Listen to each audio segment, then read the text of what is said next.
Hi, my name's Dee and welcome to Untitled Tarot. Now these are your readings for the full moon for August the 3rd. So that's the full moon in Aquarius at 11 degrees Aquarius, 11 degrees 45 minutes. Now it's a bulk introduction as ever. There will be a timestamp down below so that once you've watched my waffle the once, you don't have to watch it all over again. Just click on the timestamp in the description. Now, also in the description, there is a link to my Facebook page for this channel, which is relevant for this video. But that's also where you can contact me for a personal reading if you want. Now, these are general readings. I call them Gods at Play readings because the full moon is about opposition, sun, opposition, moon. It's about the push and pull of the forces. Now, I use God cards like Gods of Titans, Mythic Oracle, Dark Goddess Oracle cards, to look at the forces that are working to suppress you and the forces that are looking to uplift you. The forces that are suppressing you, I'm taking a Gnostic view of the ancient gods, that they are masks being worn by the archons who want to feed off of our pain and misery and fear and general non-connectedness to the divine. The bottom row is the true gods from the pagan point of view, the gods that are there to help lift us up to our higher selves, to connection with the divine, or that are simply there to ensure the functional running of the universe, one or the other. You know, there's certain gods within the pagan religions, they don't care whether you're there or not. Other gods do care. So we can see the interplay between all of those. So this is there's not a past and a present, so there's not really an element of take what resonates either. It's like an energetic forecast, and it'll either be useful for you or it won't. I would imagine if your birth chart is affected by this full moon, or at the moment by Uranus in Taurus, then these readings will probably be more relevant for you. You can ask a question beforehand, like I tend to say in all my normal videos.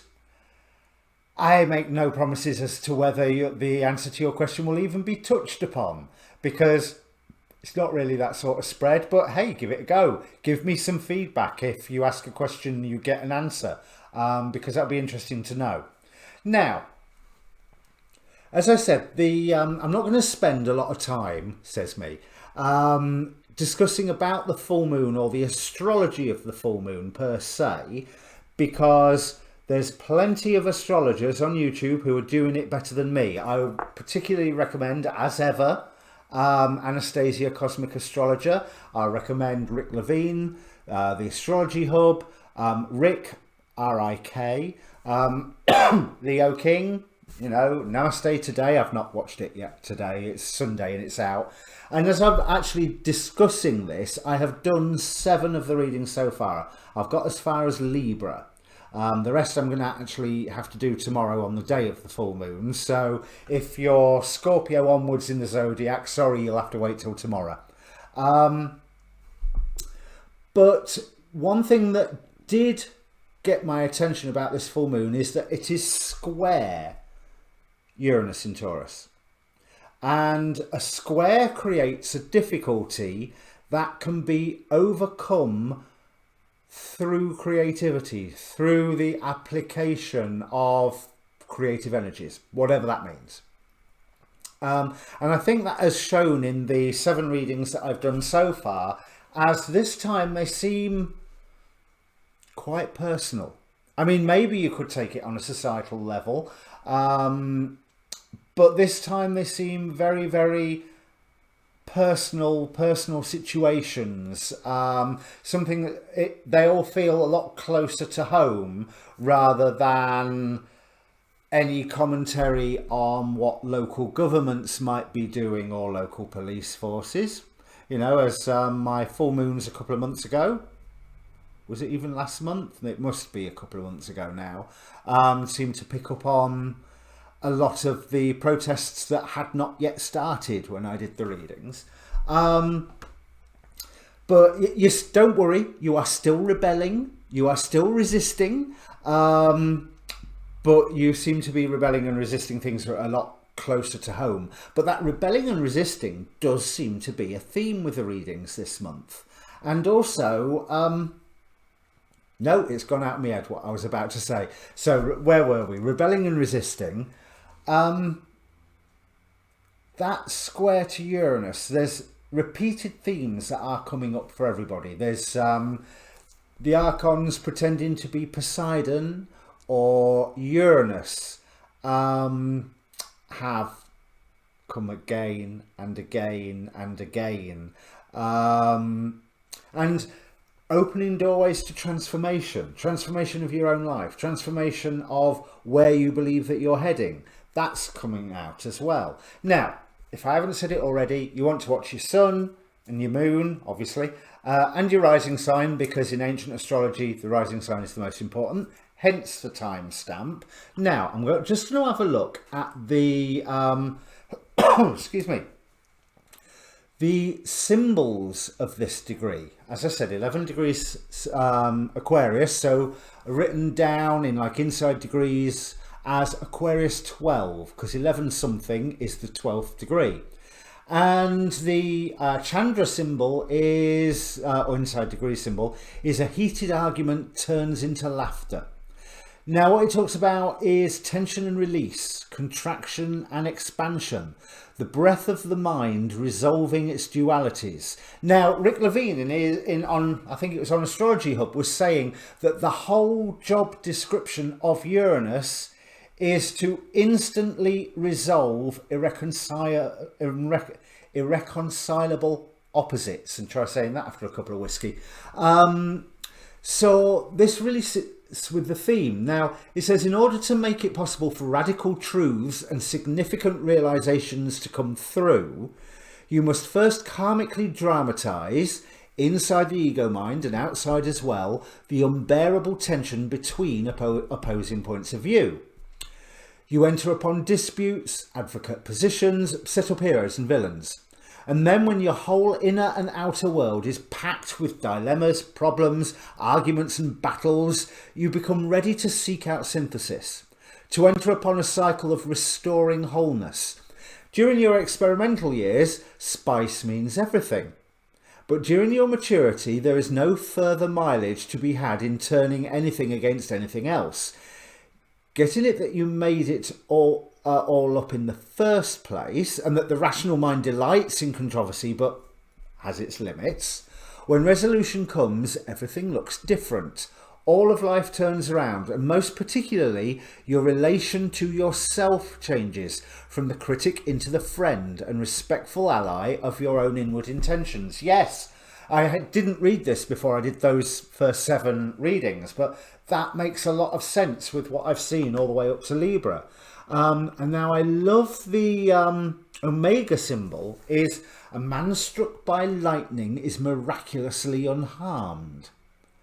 And it's showing that lightning effect of Uranus to bring in change. One thing that Rick Levine said again is that Uranus in Taurus does not like change. So Uranus this time will bring bigger changes less often, because it's like that change energy builds up, like as he said, within a capacitor, and then all of a sudden pop and it's used. Now as they say here, it's a wonderful thing to be serious and passionate about life, but not good when, through our attachment, we turn what is important to us into a burden. Now, this degree is about knowing and focusing on what is important to us, that came out in the readings as well, while learning to carry it lightly. When we attune to the greater spiritual reality from which our consciousness has arisen, we inevitably come to know the joy of pure being. Now, there is symbols of hope here. I mean, all this is fantastic, but it sounds like a lot of work as well, doesn't it? Now, the Pleiadian symbol, which I'm not entirely sure where that's from, because I've not been able to source the origin of these Pleiadian symbols. I mean, other than the Pleiades, obviously. An escalator carrying people far into the sky, which is just a beautiful image. So whatever the full moon brings to you, I want you to consider that whatever it is a step up. Simple as that. Even if it really doesn't look like a step up, that's the way you have to look at it. For your own sanity, that's the way you have to look at it. But whatever it is, it's a step up. Now, interestingly here, from the information that I got, there's each degree has a seed degree and a fulfillment degree. And if somebody could guide me in the comments as to what that actually means, I'd be very grateful. But the seed degree, this really grabbed me, is Leo 23, so obviously 22 degrees Leo. So the sun right now is, well, right now as in the time of the full moon, will be at 11 degrees Leo. So a simple another 11, so you know, numerology 11, big important number, to this seed degree, Leo 23. And it says, a secret race of beings carrying on a hidden existence among humans. That's the Omega symbol for that degree. Now, for the more tinfoil hat wearing of us, that obviously will make you think, oh my God, it's the astral reptilians and the they live scenario. But there's also looked at it in a young adult fiction way. You know, like the X-Men or the Eternals soon to be released, or you know, elves walking among us, all that sort of thing. But what I'd like to give you the image of is that we are that secret race of beings walking around, carrying on a hidden existence among humans. I mean, obviously, we are humans. We are all humans. We are all humans. And we are all aliens if you take reincarnation into account. So there's this 1 degree of the full moon straight after the 3 eclipses and everything else that's been going on this year. 2020, I mean, for God's sake, October's full moon is on Halloween. I mean, if it was going to happen any year, of course it will be this year.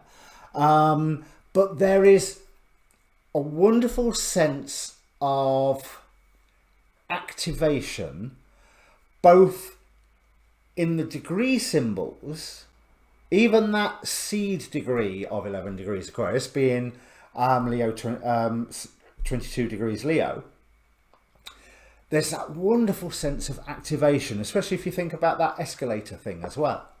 And there is, in the readings, a wonderful sense of not just activating it as an idea, but actually doing.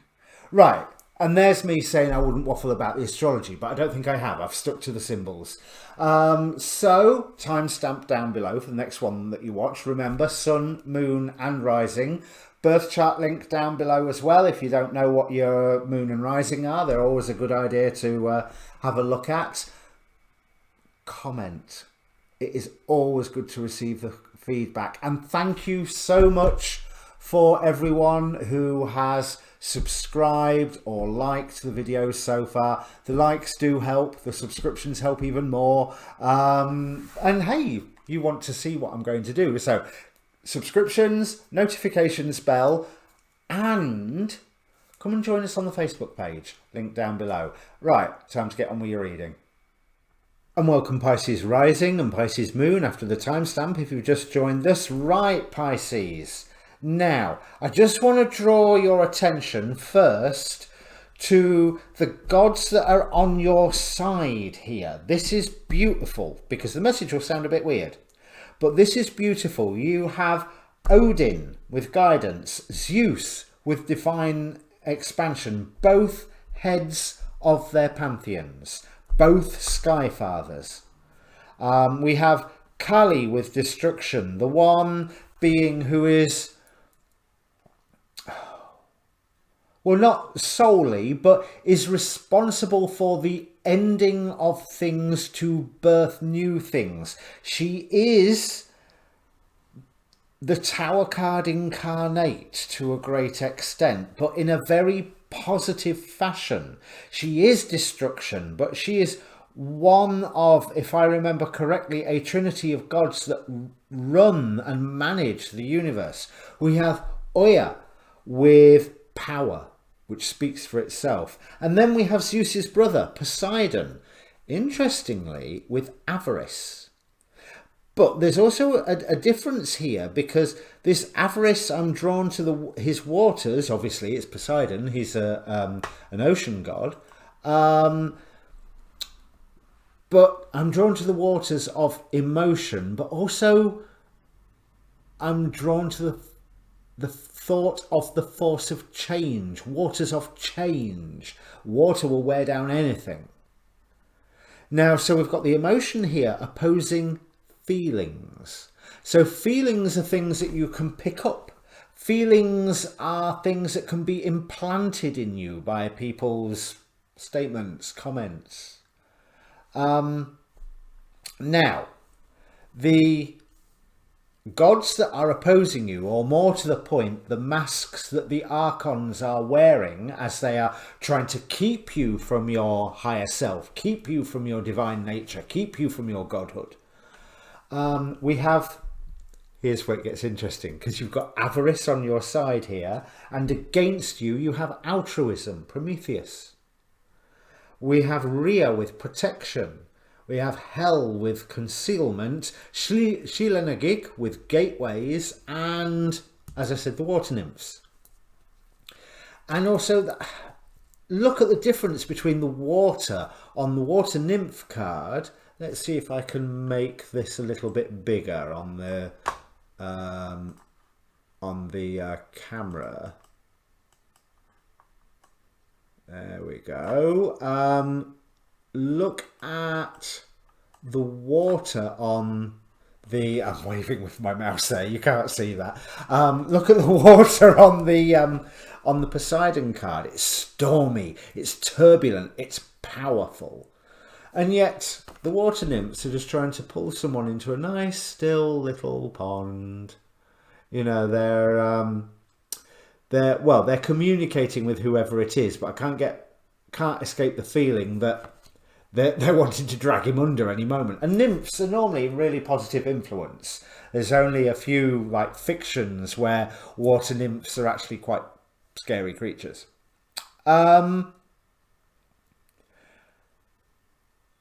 So there is something that is being hidden from you, or there is something that is being hoarded. There is something that is being hoarded that you are either being called to protect, or that you are being called into service for somebody else. And I think if you was to listen to your own internal guidance, you will notice that working for somebody else, whatever this service for other people is, now I'm flying in the face of the law of one, this altruism that is being sold to you, this is not a service to others agenda. You may be led to believe that you are being called to serve someone other than yourself, and altruism indicates a sense of sacrifice, so that you are being hinted that you need to give something up for somebody else. No, not here. You destroy that influence. That is what is good for you. If there is something that you are wanting, some change that you are wanting to create, avarice on the water, then you go for it. And it doesn't matter if somebody else is saying, but with the water nymphs, what about me? What about me? But also that they're trying to lead you astray somehow, that they are concealing and taking things from you somehow. 9 of Wands, 6 of Wands. Yeah, if you are being called to protect somebody, yeah, it'll work. And there is an element of what you don't know doesn't hurt you, but let's see what the the real gods down here have got to say. They are also, look at this. 8 of Wands, the guidance is saying move fast. Zeus has the Queen of Wands. So we have divine expansion. We have the power of thunder and lightning and the fact of the throne of Olympus working in your favour here, helping you to manifest and act where necessary. There is something that you are definitely being advised to cut out and get rid of. We have Kali with destruction, clarified here with the Queen of Swords. And this is in an effort to come into your own power, but not by somebody else's rules, but by recognising your own spirituality with the Hierophant here. And then finally, we have the Knight of Wands with the Avarice, which is basically saying, go grab what you are wanting to achieve. As long as you are doing it in a spiritual fashion, you are, you know, as long as you are adhering to what is true to yourself, because this myth at the top, yeah, I suppose that's a good way to describe this reading, isn't it? There's a myth across the top and a myth across the bottom, but this myth at the top, that you will have victory in protecting, that you will have happiness through not knowing something, it's not right. It will ping all of those, oh, I can be in service to others, just as the Law of One says. It will ping all of those heartstrings, but it's not true. And this 7 of Wands here is almost like there is a defensiveness against you moving forward into whatever it is that you are wanting to move forward. You are going into a stormy, powerful time here. Poseidon, Zeus, you know, you don't, I mean, Kali, there is no bigger storm. Zeus may be the god of the storm, but there is no bigger storm than Kali. So you are coming into your own power, but here is where you are being called to move fast. 8 of Wands, King of Wands, Knight of Wands, sorry. To move fast to grab something that you want. So we have Mihail with fertility and fruitlessness and Haagenti with luxury.